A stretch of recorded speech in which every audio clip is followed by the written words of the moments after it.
What the hell is this? You've got to be kidding me. The room froze. Not because of what was said, but because of who stayed silent. He didn't flinch, didn't defend, didn't even look their way. Just sat quietly in his rusted wheelchair, hands folded, eyes calm as the heirs of a millionaire laughed around him. They thought he was a nobody, a charity case, some broken old Marine with no family, no fortune, and no future.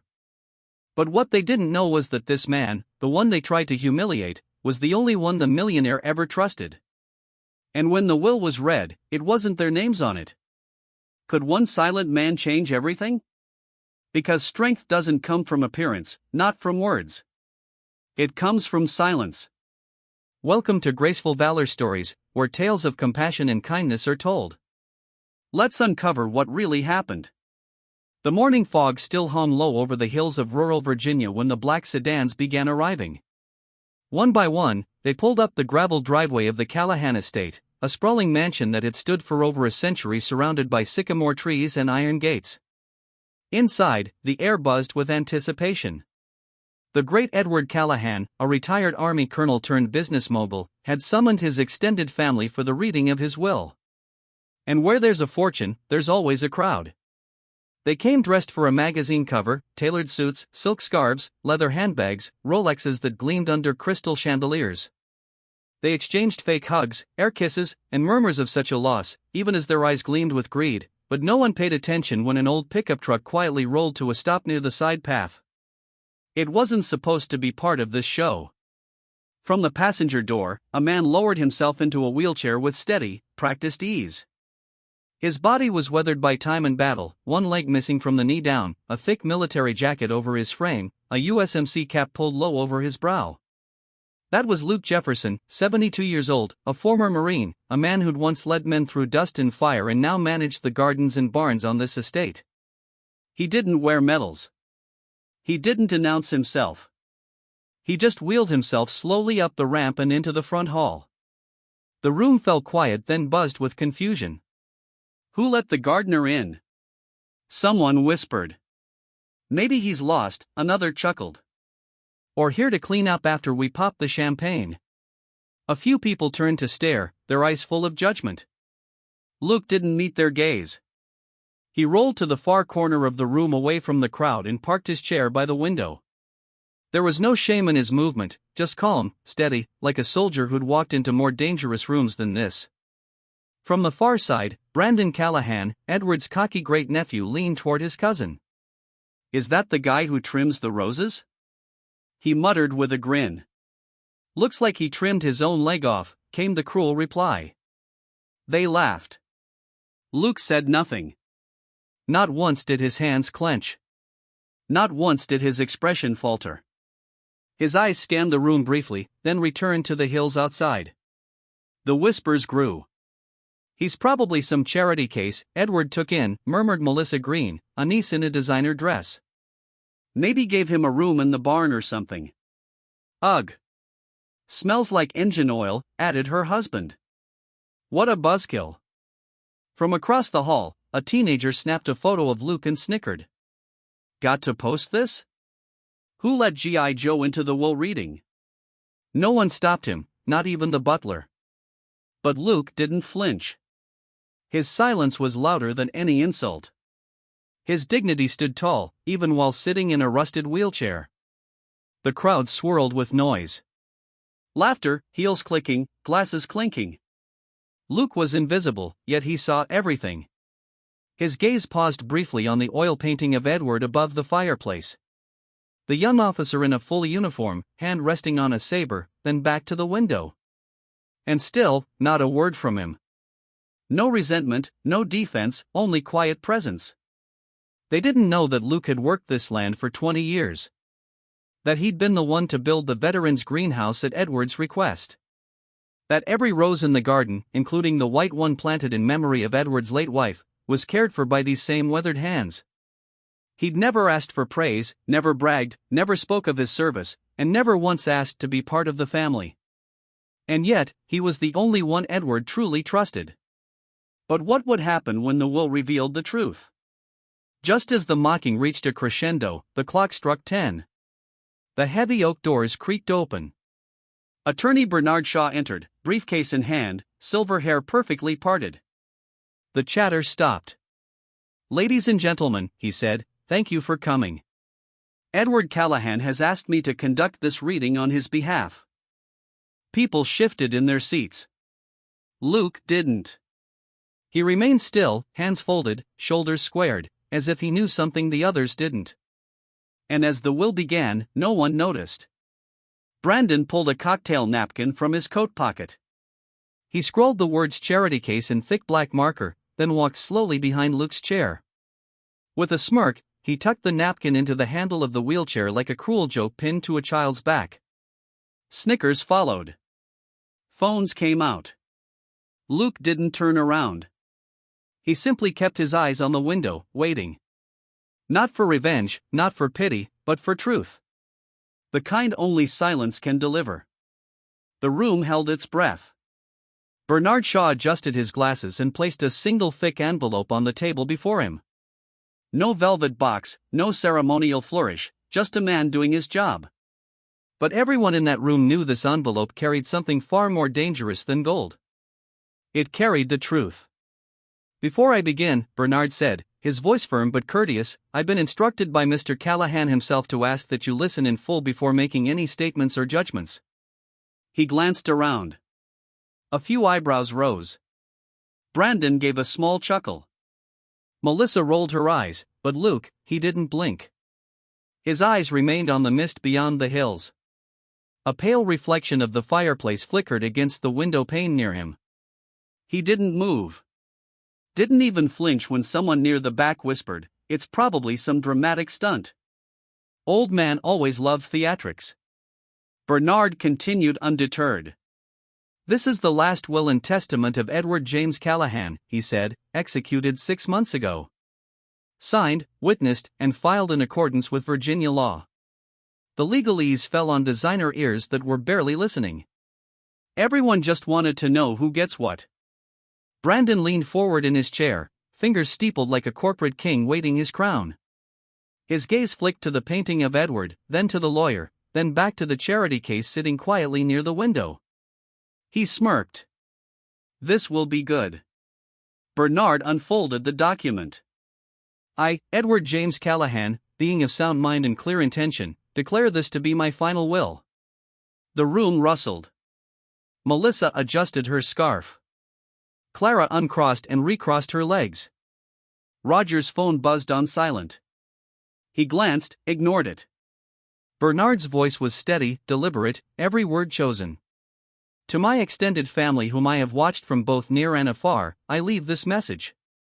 Inheritance is not a birthright. It is not a prize for simply sharing blood. It is earned or lost." Someone scoffed. Someone else cleared their throat. But Bernard kept going. "You believe you knew me, that our dinners, holidays, and occasional check-ins were enough to prove loyalty. But true loyalty doesn't need a calendar reminder. And respect cannot be worn like a suit jacket." A ripple moved through the crowd, fidgeting, whispering, nervous glancing as if Edward was still watching from the wall. And in some ways, he was. Luke remained still. Not out of fear, but from choice. He didn't fidget. He didn't react. He listened as he always had on patrol in silence in war zones where listening was the difference between life and death. Bernard continued, his voice tightening. "Now there is one among you," he read, "who has never once asked me for anything. Who showed up in storms not for inheritance, but to fix the roof on the greenhouse. Who never boasted of medals or memories. Who watered my wife's rose bush every Sunday morning without fail. Who spoke with his actions and let silence carry his strength." Now the room stirred, eyes darted. Someone muttered, "Oh no." Another hissed, "This better not be about that."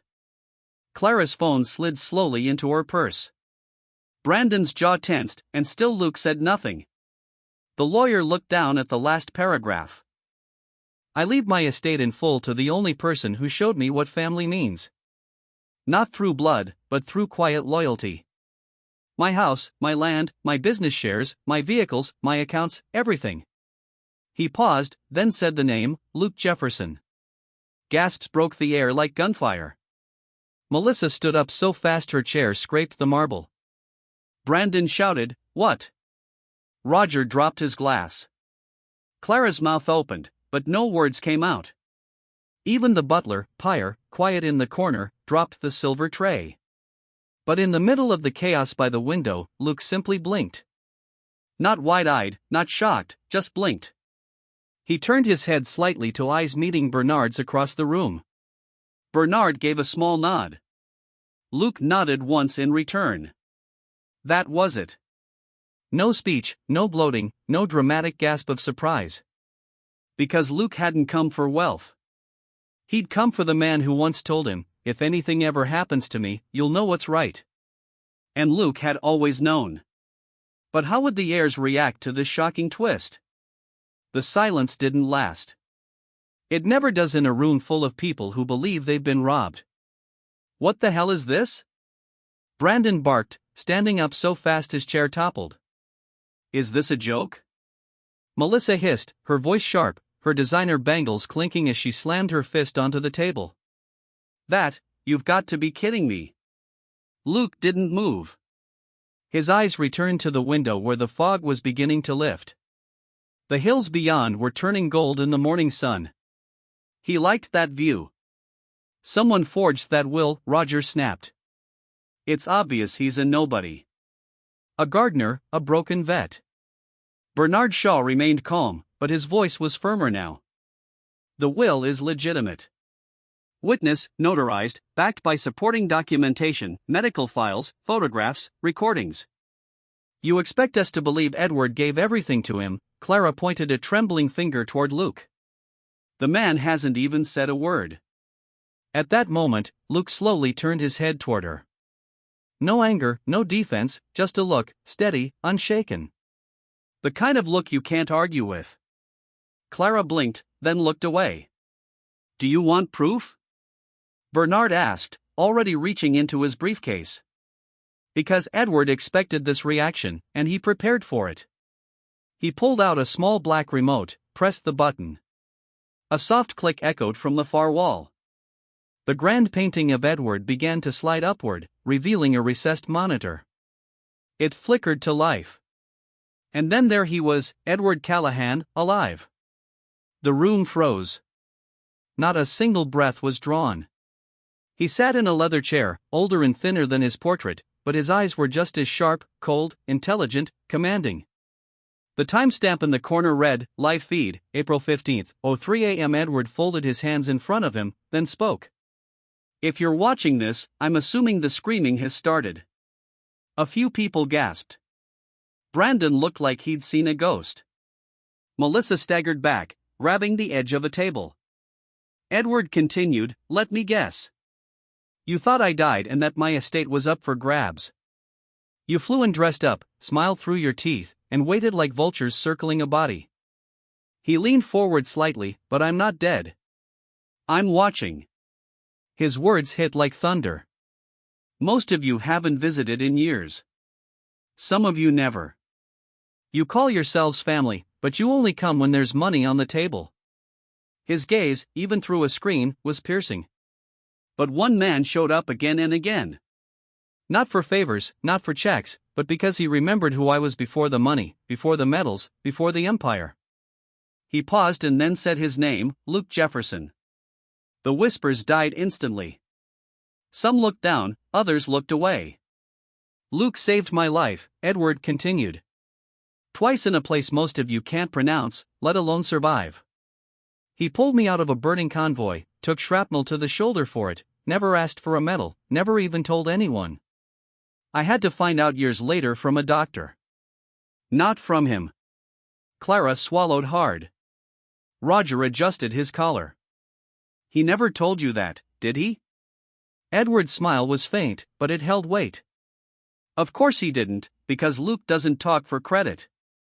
He acts quietly, consistently with more honor than any of you put together." In the corner, Luke's hands rested still on the wheels of his chair. He wasn't proud. He wasn't smug. He was just present, solid, like stone in a storm. Edward's voice dropped lower, almost like a confession. When my wife died, I broke. Most of you sent flowers. Luke brought me soup and sat with me. 3 hours, said nothing. Just sat there. He looked off screen as if remembering that moment. That silence saved me. He turned back to the camera. I faked the will reading to see how you'd treat him, to see if any of you had dignity when no one was watching. And now I've seen. The screen faded to black. The painting slid back down with a soft hum. The room was quiet. Then someone whispered, "This isn't fair."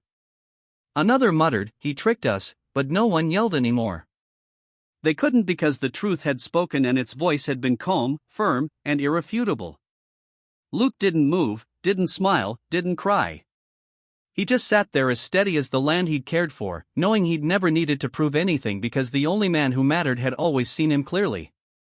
The silence in the room was no longer peaceful. It was sharp, heavy, a silence that scraped against pride and shattered egos, the kind that filled the air right before a storm tears the roof off. Bernard Shaw didn't wait. He opened the second folder from his briefcase, black leather sealed with a red ribbon. His voice was calm, almost gentle. "This," he said, "is an addendum signed 3 days ago. Mr. Callahan's final request and a clarification of consequence." No one moved. The air felt electric. Per Mr. Callahan's directive, any individual who insulted, mocked, or conspired to humiliate Mr. Luke Jefferson during today's proceedings is hereby with immediate effect removed from the will. This includes all financial, real estate, and intellectual assets. The first gasp came from the left side of the room. Names, Bernard continued, have been compiled through live security footage, audio recordings, and eyewitness accounts. He looked up, met their eyes, and yes, there are plenty of witnesses. Then, like a slow drum beat of justice, he began, "Brandon Callahan." The cocky heir went pale. "You can't be serious." Security approached calm but firm. "You don't have the right. You forfeited that right the moment you called a veteran, a gardener with one leg," Bernard replied. Brandon shoved his chair back, knocking over a glass. But no one stood with him. No one stopped the guards. He was escorted out alone. Melissa Green. She clutched her pearls. "My husband's a lawyer. This won't stand." Bernard didn't even glance up. "You called Mr. Jefferson a charity case twice and laughed when someone pinned that phrase to his wheelchair." She sputtered, tried to speak, then went quiet as the guards flanked her. She followed head down. Roger and Carol Simmons. The couple stood together until Roger let go of Carol's hand and muttered, "This is your fault." Her gasp was lost beneath the scrape of their shoes on marble. Gone. Clara Evans, the girl who posted the photo, the influencer. She didn't cry, but her hands trembled as she checked her phone and saw the damage already happening. Her brand collapsing, sponsors pulling out, followers disappearing by the second. Edward's voice from the video still echoed in her head. "You made my brother in arms a meme." Her knees buckled slightly as the guards approached. She didn't protest. She didn't have to. The internet had already dragged her out before the guards ever did. One by one names fell, each louder than the last. Each face twisted in some unique shade of shame. Some left shouting, some left in silence, but all left. And Luke still hadn't said a word. He remained by the window, the morning sun now warming the back of his weathered jacket. He hadn't even looked at the people being escorted out because he already knew. Knew that none of their opinions had ever mattered. Only one person mattered, and that person had already spoken. By the time the final name was called, only 7 people remained in the hall. Of the 43 who had arrived, only 7. 3 of them had never spoken during the event, never sneered, never whispered. They had simply sat and watched. One was the elderly butler who had quietly handed Luke a glass of water when no one was watching. One was a nurse from town who had known Luke through the VA clinic and sat in the back unnoticed. The last was Edward's old librarian friend who had given Luke books during his recovery and never asked questions. Bernard finally closed the folder. He looked up and spoke the last line of Edward's instructions. Those who kept their silence out of kindness are the only ones worthy to remain. He stepped back. No applause, no speech, just the weight of quiet justice lingering in the air. Luke looked down at his hands, calloused, scarred, still. He hadn't moved in over an hour, but he didn't need to because today the world had moved around him. And for once it had moved in the right direction. The hall was quiet again, but it was no longer the silence of pride or cruelty. It was the kind of silence that settles after a storm. Heavy, clean, and final. Luke remained where he was, hands still on the wheels of his chair, but something in the air had changed. Not just respect, something deeper, recognition. In a corner of the room, the sunlight warmed the oak walls as Bernard gathered his things. Then he looked at Luke. Really looked at him and gave the kind of nod a soldier gives to another. Not because he had to, but because he knew. And that's when the memories began to surface. Not for the crowd, not for applause, but quietly inside Luke. Afghanistan 1985. It was dusk when the convoy came under fire. They were moving through a narrow pass. 6 Humvees, 2 armored trucks, and 1 scout vehicle at point. Luke was in the scout. So was Captain Edward Callahan. That's when the first RPG hit. The blast tore through the canyon wall, flipping the lead truck. Smoke, screams, static. Luke was out of the vehicle before the tires stopped spinning. His leg was already torn open, but he crawled toward the wreckage anyway. Inside, Edward was unconscious. His arm pinned under the steel frame. The flames were spreading, gas leaking. The others shouted for him to wait. Medics were coming, but Luke didn't wait. He dragged Edward out with one arm and a busted knee. The truck exploded 2 seconds later. No one knew. Not really. Not until months later when the medic who treated Luke reported the burns. Even then, Luke just shrugged, said it was nothing serious. 3 years later, a valley in Nuristan, an ambush.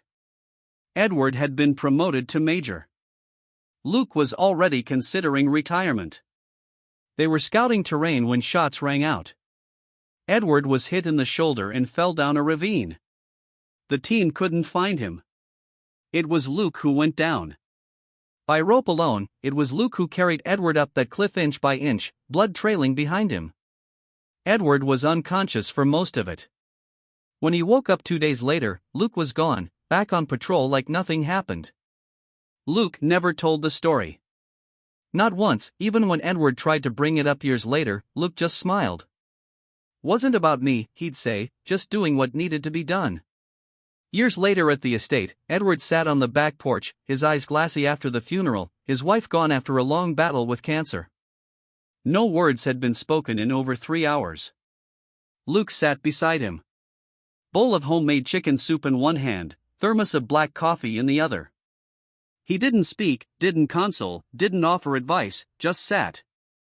Edward finally broke the silence. You ever get tired of being the one who shows up? Luke didn't look at him, just took a sip of coffee and said, someone's got to do it. That was Luke. He never showed up for the spotlight. He showed up for the moment. The moment people forgot they needed someone. The moment that would have passed quietly if not for him.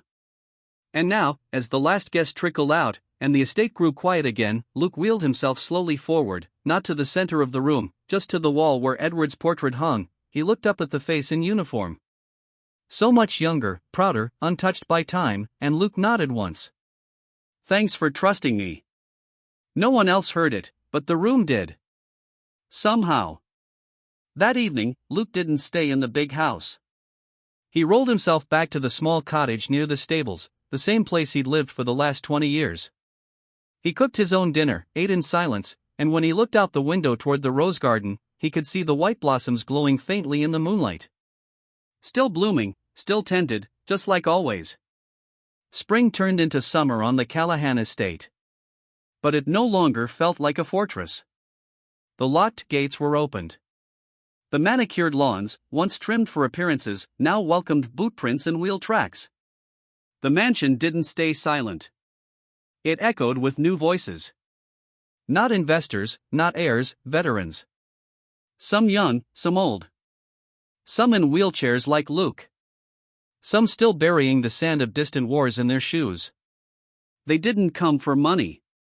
They came for something harder to find, a place to breathe. 2 months after the will reading, the Callahan estate was no longer listed as private property. It had become the Jefferson Center for Veterans and Quiet Service. No red carpet, no press release, just a wooden sign nailed into the front gate, hand-painted, weathered. It read, "You don't need to say much. Just show up." Luke never cut a ribbon. He never gave a speech. He just kept showing up. The rooms that once hosted cocktails and inheritance arguments now held therapy circles and rehab beds. The wine cellar converted into a workshop where veterans rebuilt bikes and prosthetics. The rose garden still there, still blooming. And every Sunday morning, like clockwork, Luke watered the white rose first, the one Edward planted for his wife. Then he'd walk past the new greenhouse where volunteers grew vegetables for the local food bank. He never asked their names. He just nodded when they showed up because showing up was enough. Brandon tried to come back once, 6 months later. He stood at the gate in a rental car holding a gift basket. With a shaky smile, Luke met him at the fence. Didn't open the gate, didn't raise his voice, just said one thing. "You saw who I was when no one else was watching." Then he turned around and wheeled away. Brandon never came back. Clara's video apology went viral. Not for redemption, but because people saw the truth in contrast. 1,000 comments flooded in. "I'd rather have one Luke Jefferson in my life than a million influencers." And Luke, he never watched the video. He didn't even know it existed. He was outside fixing a fence. One foggy morning in October, a young Marine named James arrived at the center. Quiet, 24, lost. Luke handed him a broom. Didn't say why. James swept the porch for 2 hours, then sat beside Luke on the steps. Didn't say anything either. Just sat like someone had once done for Edward years ago. That's how it spread. Not like wildfire, but like roots. Deep, slow, unshakable. By the end of the first year, over 300 veterans had stayed at the center. Some for a week, some for good. Luke never asked for thanks, never kept a list. He just watched the light in their eyes come back, and that was enough.